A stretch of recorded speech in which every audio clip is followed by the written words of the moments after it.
Okay, so I'm officially on. So we're going to do a panel discussion. I specifically invited these three women because they come from completely different perspectives. And I wanted to do something just a little unique, and I wanted to include all of you. You're going to be sitting and listening to a lot of speakers today. So I do want to create some interaction in this next 20 minutes. We're a little off schedule today. So we're actually going to make up for the time over lunch. So do your best to eat lunch and get back into the rooms by 2 o'clock. So the wow questions that are really guiding the wow factor and the wow conferences are, what are you calling in? And I mean like really pulling in that higher power from, above, down, inside and out, the universe, God, whatever you call it. What are you calling in for your life? Number 2, how are you showing up? And number 3, what do you love? So I'm going to start with T-Bird. With her musical, artistic background, I want her to share, from her perspective, some ideas for you. So T-Bird, what are you calling in? Thank you, Leslie, and good morning, or almost afternoon, ladies. It's great to be here on the WOW stage again, and it's a privilege. So, what am I calling in? I'm calling in outrageous love and pleasure. Outrageous love and pleasure. And what does that mean? That means, I'm not just talking about down here in my body and in my heart. I'm talking about in every aspect of my life. Being an artist and a very expressive person, I've realized that I've had to tap into areas of my life where I need to be more expressive and love myself more and give myself more pleasure. Not just in how I made music or art or danced around the room, but how I showed up in my relationships, how I showed up in my career choices, how I showed up in collaboration and projects and with other people. So it wasn't just this container, of I'm just going to do it on stage or in my bedroom. I'm going to do it when I raise my child. I'm going to do it when I have conversations with each and every one of you. And looking at that ability to really open myself up to what does that mean to love and really allow myself to have pleasure, I first had to, define what love was for myself so that I could love others, which was accepting all these areas in my life that were kind of unlovable and I didn't really want to share, but not to reject them, but to integrate them to create my own story, which I honestly believe has helped me, step into an extremely powerful person who can express herself, to then giving myself permission to say, okay, how can I bring pleasure into everything? By not having those judgments and squashing that expressive part of myself, even if it was showing up and doing something that was very challenging in a relationship. How do you love someone that you don't like? Right? How do you bring pleasure into that? And it really kind of comes from calling in this ability for me to get out of my own way and really allow myself to be the vehicle that expresses the divine plan and spirit and love and potential to really manifest that abundance of love and pleasure. Thank you. Yeah. Susie.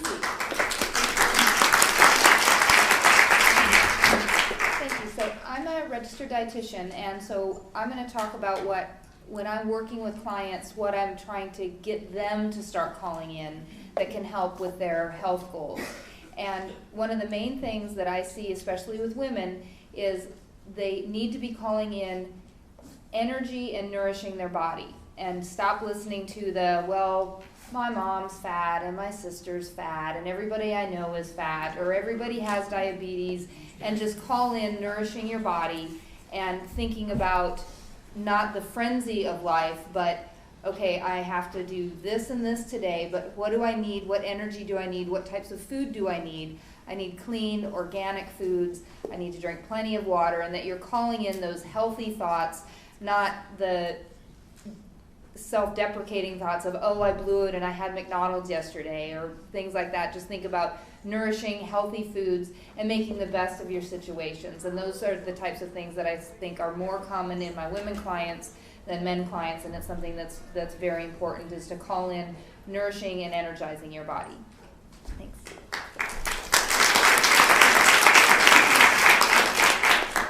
Hi, I'm Elliot. Tai Chi women! I was, or am, a full-time art director doing part-time Tai Chi instruction, transitioning to a full-time Tai Chi instructor, wellness educator, to a part-time art director. So that's the transitioning that is happening. And as the previous speaker, Tanya, had mentioned, there's things that happen to you that you didn't choose, and the things that happen that you chose. No matter what, it's how my perception of it and how I receive it. So the message that I'm getting in calling upon my higher self is that, of course, the higher self is that capital S in us, and then there's the lowercase s. We all know how we behave at the capital S, and then the lowercase s. Those, just that simple, keep life simple. Don't get any more complicated than that. I just use that pretty much for everything that happens to me, whether I chose it to happen or it happened to me. When I react to what it was and I bring my higher self to that moment, invariably things really happen. Now, whether or not it's just my perception is happier or actually the outcome is happier, it doesn't matter. So when things are happening, you heard the saying, something horrible happens and go, this too shall pass. When something wonderful happens, I say, this too shall pass. Just having that attitude, which is really realistic, has been what has worked so far. And when I also read more about, there is a choice in the matter there too. That you've heard about the law of attraction, you also heard about the power of intention, and if that's the case, well, I'm not going to wait for too many happy accidents to happen. I deliberately surround myself with people who are positive. I deliberately engage in activities that I know that is forward going, and I'm positive that I attracted all of you. Seriously, and so while it's happening to me, whatever's going to happen, I'm just so confident that what is supposed to happen, I could deal with it, And so today, takeaway for all of you is that here's something the simple things that I could share with you.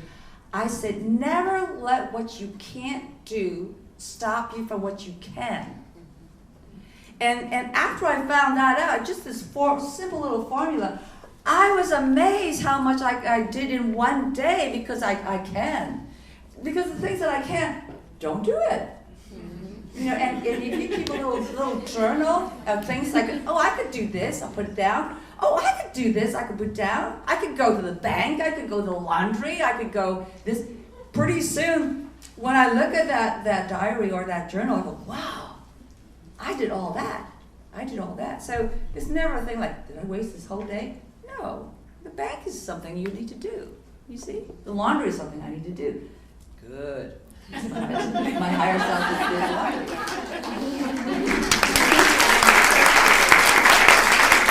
Thank you, Elliot. So this is a wellness conference, and what I want to share with you with, a lot of these ideas that you're going to get today, we're all discovering tools and healthy ways to heal. And what I love what Elliot said, I use the Tibetan mantra, chop wood, carry water. It's like if I'm having a really sad day, I at least get up and brush my teeth. Chop wood, carry water. Just do the simple things. Maybe go down and make yourself a cup of coffee. Maybe that's as good as it's going to get that day. So chop wood, carry water is a really great walking, moving way of healing. I can also share with you, which all three of these ladies have shared in their own way. I have discovered the number one determining factor of wellness from my practice, seeing patients, and this is it: how fast you recover. How fast you recover from anything, from a negative thought, I'm no good, from, oh, here I am eating this horrible food and I'm on a diet, to a bad investment, a bad relationship, a foreclosure, whatever the thought or the action or the event in your life, recover. And start thinking about recovery as your number one tool of wellness. And you're going to hear all day today different ways to recover. Organic foods, eating, nutrition, vitamin therapy, exercise. We're going to hear about music after lunch. You know, we've got to move energy through creative ways. But I just want to share the number one determining factor of wellness from my perspective is recovery.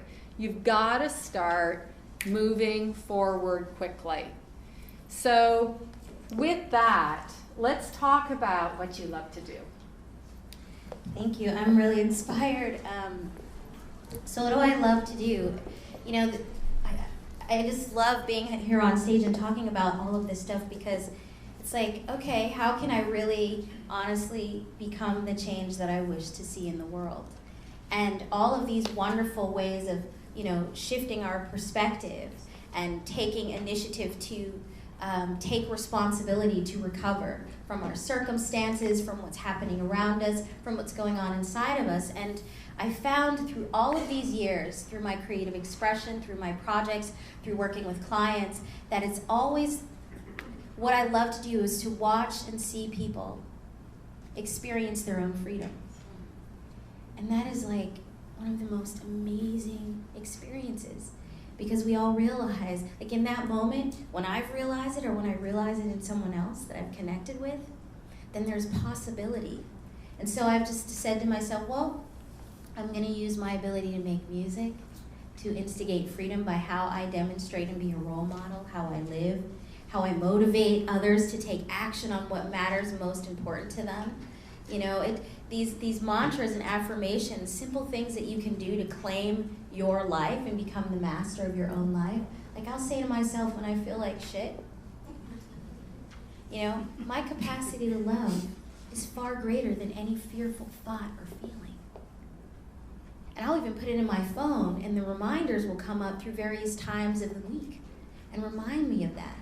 And I can instantly presence myself to being in that love. You know, I talk about outrageous love. What do I love to do? Love. I love to love. And I love to love hard. And you'll experience that through my music and in relationship of whatever it is that I do. You know, it's like, well, what do you do? I love. You know, whatever my vehicle is in that moment, it's going to have love in it. And it's going to include myself in there. So I encourage you, I'm loving doing this, inspiring that in you, is to just really take the time to love yourselves up so that you can love one another. So when you feel like shit, come up with your mantra. When you feel like you can't and you stick yourself in a framework of failure, think about your greatness. When do you feel great? What makes you feel great? And attract more of that. Like Elliot said, what are you choosing? And I love being the voice that says, what are you choosing? And reminding you to choose what is the healthiest choice. Not right, not wrong, just what is the healthiest choice. So I love doing this, and I'm going to continue to do it in every way that I possibly can. I love to love you, baby. I love receiving that love. Thank you so much. Yes. Segue with a song. I actually love doing a lot of things, and I think in relation to myself personally, what in the last handful of years since I moved to California, what I am loving is feeling like I'm 20 years younger, because the things that I'm doing and the way that I'm thinking and moving forward is sort of that fresh thought of almost like I'm just out of college and willing to do any and everything and meeting new people and gathering friends. And I love that feeling because it's a little bit more fearless than having all of the baggage, which we all have. And it's just like, you know, I think I'm just going to drop this over here. And then, of course, I wish that I was 20 years younger, because then I could do 20 years more of things. But and with my clients, what I love to hear and what I love to share with them is when they come back and they've implemented a change and they say, you know, I heard your voice in my head saying, oh yeah, you can do this instead of that. And so I love being able to make little small suggestions that make a difference to people that they maybe didn't think of, that because I've been in my profession for so long, it kind of comes naturally. But I realize that it's not natural to everyone, and I really love being able to share things that actually help people, help them feel healthier, and help them show up healthier. Thank you.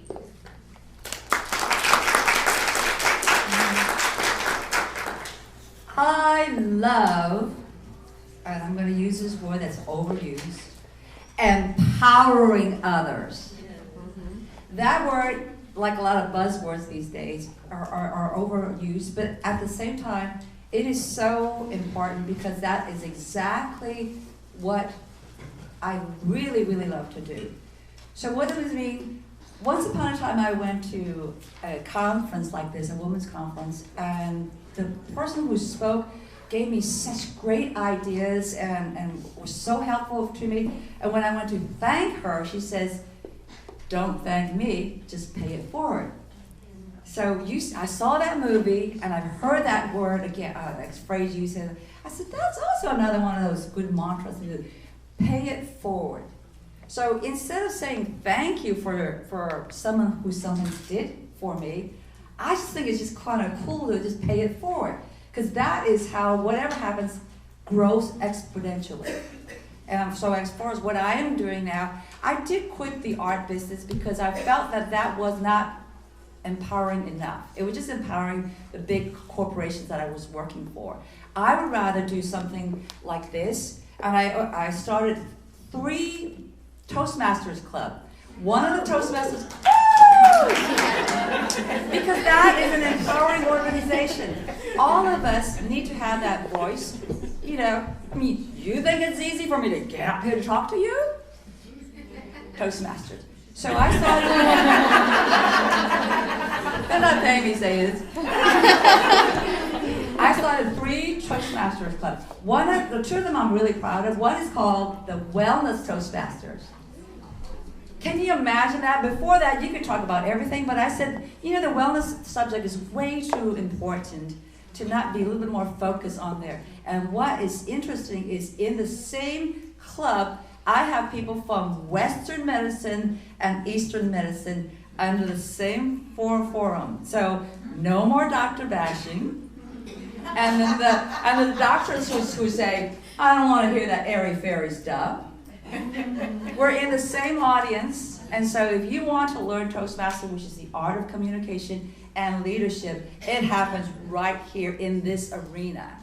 So that was the other club that I started was called San Francisco Mandarin English Toastmaster, a bilingual club. Learning to speak in 2 languages, because you know now it makes a difference, doesn't it? When you learn another language, you just have a whole different perspective, a different feeling, and you communicate differently. So those are the things I love. So, you know, anything that I love, I'll just keep on doing it.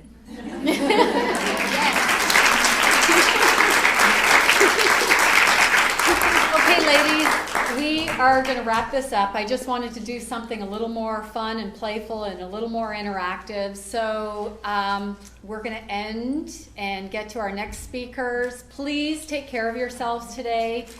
You've got to start loving yourself and nourishing yourself, and listen to your emotional guidance today. If you need water, if you need to get up, if you need to go move around, start practicing self-care and self-love. And the 3 questions I want you to ask yourself: what are you calling in? How are you showing up? And what do you love to do? Thank you, ladies, and thank you.